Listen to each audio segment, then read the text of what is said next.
हमारे जो गुरुदेव थे वो बंगाल के थे, और जब भी नवरात्र आती, दुर्गा पूजा आती, तो हर बार बोलते कि दुर्गा पूजा है, कलकत्ता चलो। हम ब्रज में रहते हैं, तो ब्रज में तो कन्हैया की धरती है, मनाते हैं नवरात्रे सब, पर इतना विशेष उत्सव नहीं होता है। तो वो कहते थे कि दुर्गा पूजा में कलकत्ता जाओ। एक बार तो उनके साथ अवसर हुआ, और अब दूसरी बार ये अवसर हो रहा है कि दुर्गा पूजा जो सारे विश्व में प्रसिद्ध है, बंगाल की धरती पर विश्राम के 2-3 दिन ही सही, पर यहाँ का दर्शन का सौभाग्य प्राप्त हो रहा है। ये मुझे लगता है गुरु जी की इच्छा और हमारे ठाकुर जी की कृपा ही है जो ये संभव हो पाया है।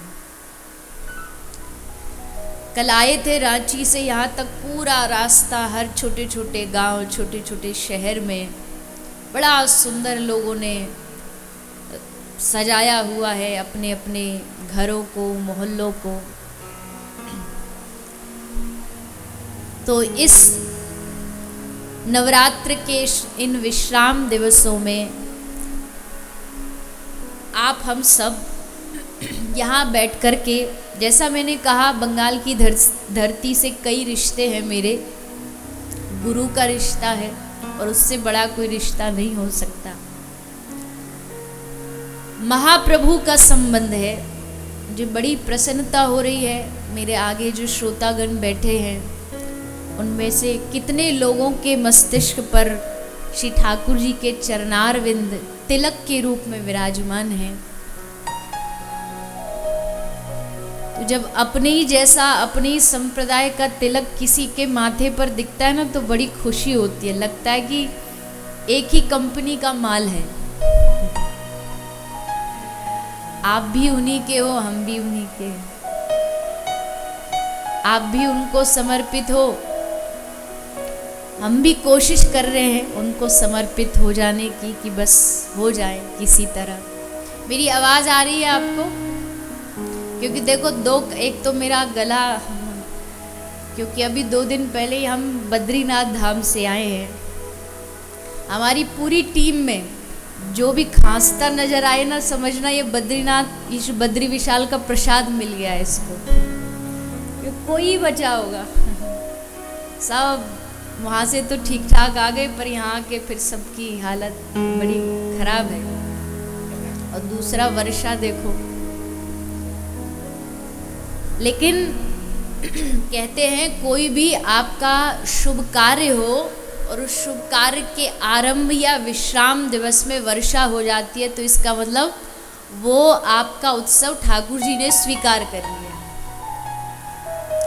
और वैसे भी व्यवस्था बढ़िया है, तो बाहर कितनी भी बरसती रहे, भीतर तो हम आनंद ले ही रहे हैं। जैसे भगवान श्री बालकृष्ण ने गिरिराज जी उठा लिए, बाहर इंद्रदेव बरसते रहे, पर 7 दिन तक सब ब्रजवासी भीतर बैठे बैठे कृष्ण के रस में भीगते रहे। तो 7 दिन बारिश में भीगो ना भीगो, पर 7 दिन यहाँ भगवान की कथा रस में भीग करके आपको बैठना।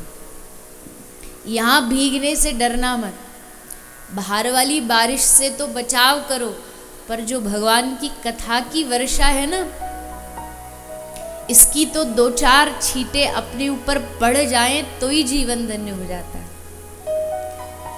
तो यहाँ सूखे सूखे मत बैठना, यहाँ भीगने के लिए बैठना। और केवल भीगने के लिए नहीं, भीगने में भी इतना मजा नहीं है, यहाँ डूबने के लिए बैठना। क्योंकि अगर यहाँ डूब गए तो समझो पार हो गए, यहाँ के डूबने में ही पार हो जाना है।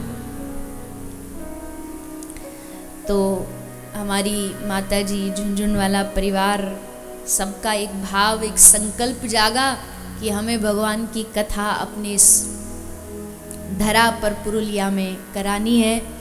और ये संकल्प भगवत कृपा से आज सिद्ध हो गया कि हम सब बैठे हैं यहाँ भगवत चर्चा करने के लिए। इस धरती को, इस बंगाल की भूमि को, महाप्रभु की भूमि को हम प्रणाम करें, जिस भूमि ने हमें हमारे प्राणाधार दिए, हमारे आराध्य भगवान श्री राधा माधव सरकार दिए हैं। ये महाप्रभु की कृपा है और उन्हीं की कृपा की गाथा लेकर के 7 दिन हम उसी कृपा में, उसी उत्सव में डूबने का, आनंद लेने का प्रयास करेंगे।